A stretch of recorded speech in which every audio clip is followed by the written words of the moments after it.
Кыргызстанда коомдук жайларда тамеки тартууга, анын ичинде электрондук чылым жана кальянга тыюу салынган. Бул багыттагы жарлыкка президент Садыр Жапаров кол койгондон бери 2 ай убакыт өттү. Коомдук жайлар талаптарды кандай аткарып жатат? Ички иштер органдарынын катышуусунда түнкү клубдар, кальян барларга атайын рейд уюштурулду.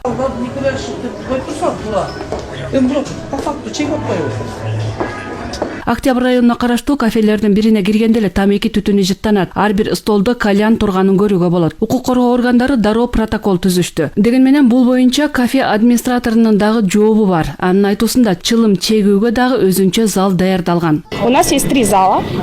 2 зала у нас не курящие. Биздин жайда 3 зал бар. Анын экөөсүндө чылым чегүүгө болбойт. Тагыраак айтканда, ал жерде электрондук дагы, мындай чылым дагы, кальян да чегүүгө болбойт.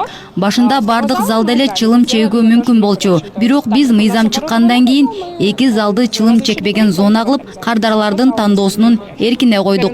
Дагы бир түнкү клубка барган учурда ал эс алуу жайына дароо эле киргизген жок. Белгилүү бир убакыттан кийин гана ичине киргенде столдордогу кальяндарды, чылым жана гүл салгычтарды катууга жетишишкен. Мекеменин администратору эми мындан ары мыйзам талаптары так сакталаарына убада берди. В дальнейшем это будет только тогда, когда это будет на законных основаниях. Мындан кийин мыйзамдын талаптары менен гана иш алып барабыз. Дегеним, күчүнө кирген мыйзам кайтарылып алынмайынча биздин мекемеден чылым, кальян, электрондук чылым чегүүгө уруксат бербейбиз. Эгер мыйзам кайтарыла турган болсо, уруксат беребиз. Демек баары мыйзам кандай талап кылса, ошондой болот.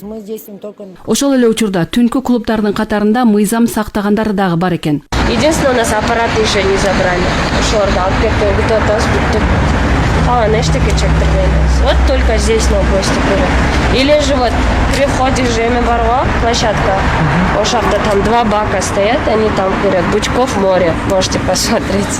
Рейдтик иш-чара күчүнө кирген мыйзам канчалык аткарылып жаткандыгын көзөмөлдөө жана коомчулукка бул багытта түшүндүрүү иштерин жүргүзүү максатында уюштурулган. Маселе министрлер кабинетинин төрагасынын орун басары Эдил Байсалов тарабынан демилгеленип, көзөмөлүнө алынган. Шаардагы ар бир райондун укук коргоо органдары мыйзамдын күчүнө киргенин жана аны так сактоо керектигин эскертишти. Бишкек шаардык ички иштер башкармалыгынын башчысынын орун басары Тилек Түкөбаевдин айтуусунда, биринчи жолку рейдтик иш-чарада эскертүү берилет. Эгерде дагы кайталана бере турган болсо, мыйзам чегиндеги чаралар көрүлөт. Массалык маалымат каражаттарынын өкүлдөрүнө чыгып атабыз, себеби биздин ошо айтып аткан ойду жана мыйзам талаптарын жалпы элге жетсе, мен ойлойм бүгүнкү иш-чара эскертүү менен чектелебиз, бүгүнкү биринчи окуусунда.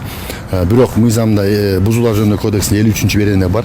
Ал жерде ошо коомдук жайларда жабык чеккендик үчүн физикалык жарандарга 1000 сомдук биринчи категорияда айыппул салынат. Бул 1000 сом. Ал эми юридикалык жактарга 5000 сом.